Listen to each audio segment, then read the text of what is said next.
हाँ, वेलकम नाज़रीन जी। पाकिस्तान डेली के साथ कमरुज़्ज़मान भट्टी आपकी खिदमत में हाज़िर है। मुल्क में आए रोज़ महंगाई और बाकी इशूज़ जो है वो चल रहे हैं और आवाम मुसलसल महंगाई के हवाले से परेशान है। ऐसे में आटा जो है और पेट्रोल, ये दो ऐसी चीज़ें हैं, ये अगर महंगी होती हैं तो लोग बहुत ज़्यादा परेशान होते हैं। पेट्रोल की कीमतों में मुसलसल इजाफ़ा हो रहा है और गंदम और आटे की कीमतों में क्या इजाफ़ा होने जा रहा है, इस हवाले से हमारे साथ पाकिस्तान फ्लोर मिल एसोसिएशन के सदर आसिम रज़ा साहब मौजूद है, उन्हीं से जानते हैं।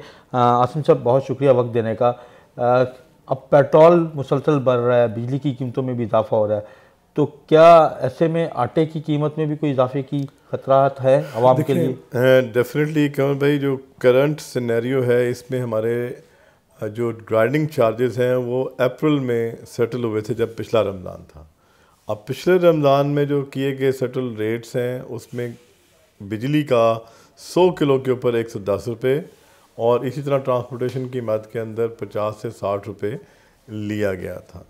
उस टाइम पे डीज़ल प्राइसेस 100 रुपये के लगभग थी, लेकिन करंट सिनेरियो के अंदर आपको पता है कि 150 से तजावज़ कर गई, 155 रुपये है। और जो मज़ीद सुन रहे हैं कि 1-2 दिनों में या हफ्ते के अंदर इसकी प्राइसेस मज़ीद 10 से 12 रुपये बढ़ने जा रही हैं। इस सिनेरियो में जो किराया हमारी मिलों को गंदम लाने का पड़ रहा था वो अराउंड तकरीबन 40 से 50 रुपये लोकली था, और जो बाहर से गंदम आ रही थी उसके किराया जो सा था वो अराउंड 60, 70, 80 रुपये पड़ता था। लेकिन जो लोकल है वो 70 से 80 रुपये हो गया और जो बाहर वाला है वो 150 रुपये के करीब जा पहुँचा।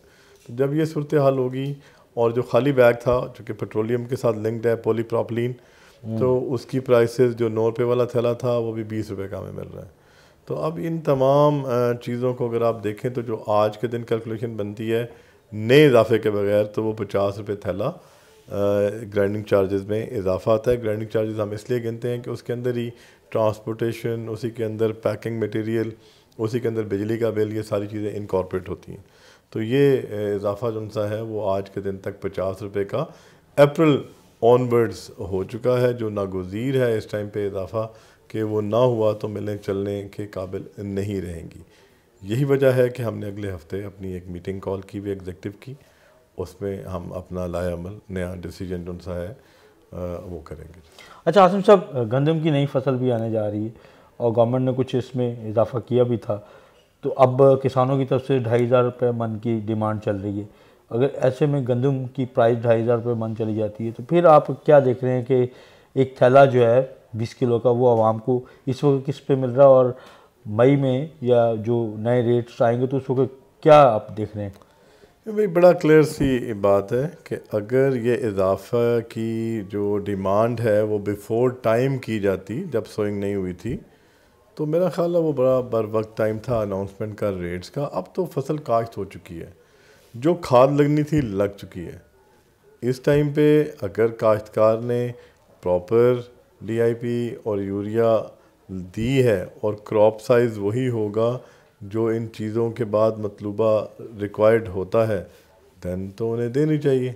लेकिन अगर मुल्क में फसल उस लेवल की नहीं आनी तो फिर आप एक पहले ही बहुत बड़ा महंगाई का तूफ़ान है, तो मैं समझता हूँ कि एक रीज़नेबल सा इजाफ़ा होना चाहिए, कोई इतना इजाफ़ा नहीं होना चाहिए जिससे कि जो आवाम है वो मरे। पहले ही महंगाई के तूफ़ान और बम फूटते रहते हैं। आपके सामने है कि किसान जो चीखों पुकार डाल रहे हैं कि उन्हें बर वक्त जो है वो खाद नहीं मिली और महंगी भी बहुत मिली, और उसके बारे में भी कहा गया कि इतनी ज़्यादा प्रोडक्शन होने के बावजूद वो स्मगल हो गई। तो ये ख़तरा तो हमें गंदम के हवाले से भी रहता है कि अफगानिस्तान और बाकी मुल्कों की तरफ जो है गंदम आपकी चली जाती है।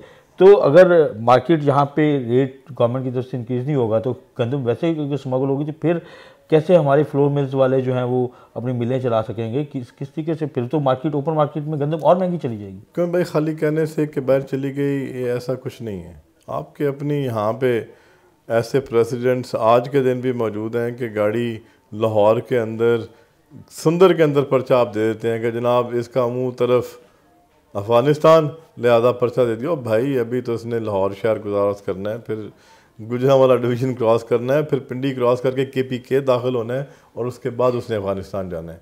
तो ये तो यहाँ पे पर्चा दे दिया जाता है कि वहाँ जा रही है, तो इस दफ़ा बिल्कुल गलत है। 2010 के बाद किसी किस्म की कोई स्मगलिंग नहीं हुई, बल्कि जो गंदम एक्सपोर्ट हुई उसके अंदर भी गवर्नमेंट को रिबेट देना पड़ा।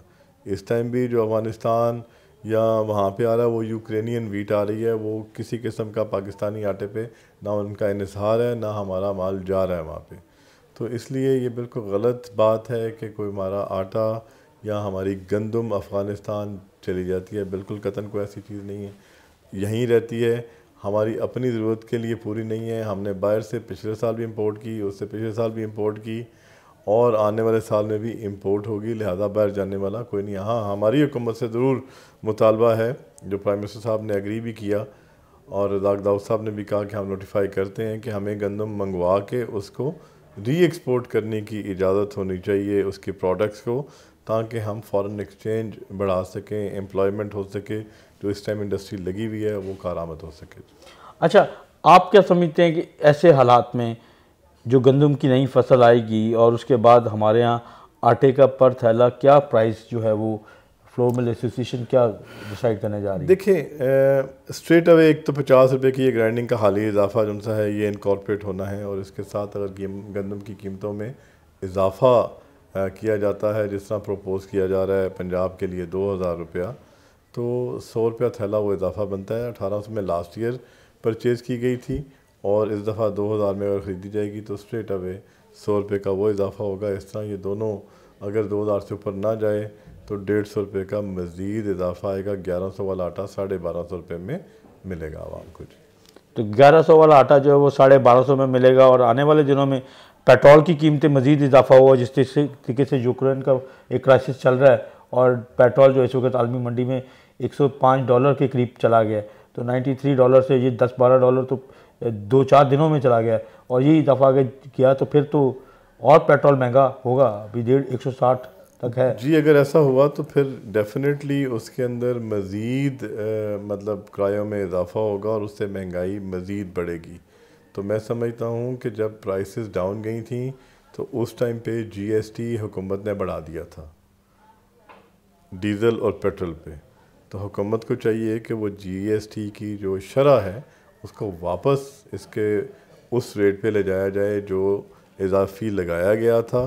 पेट्रोल की प्राइसेस इंटरनेशनल मार्केट में आपको याद होगा कोविड की वजह से खासी डाउन चली गई थी, तो उस टाइम पे जीएसटी की शरह बढ़ा दी गई थी इसकी सेल पे, तो इसको वापस करना चाहिए ताकि आवाम थोड़ा सा रिलीफ आवाम को मिल सके। अब जितनी बड़ी प्राइस बन गई है, जनरल सेल टैक्स अगर उतने ही % बढ़ेगा तो जैसे जैसे क्वांटिटी या अमाउंट बढ़ रही है उस तरह जीएसटी में भी उतना ज़्यादा हुकूमत को इजाफा मिल रहा है। हुकूमत को चाहिए कि इसको वापस उसकी एक्चुअल 7% या जो 17% वाला शरह था उस पर ले जाया जाए, क्योंकि इस टाइम पे डीजल और पेट्रोलियम पे शरह ज़्यादा है, उसको वापस किया जाना चाहिए। बस ये इस वक्त हालात हैं कि आटे की कीमत जो है वो आने वाले दिनों में 150 रुपये थैला कम से कम बढ़ने जा रही है।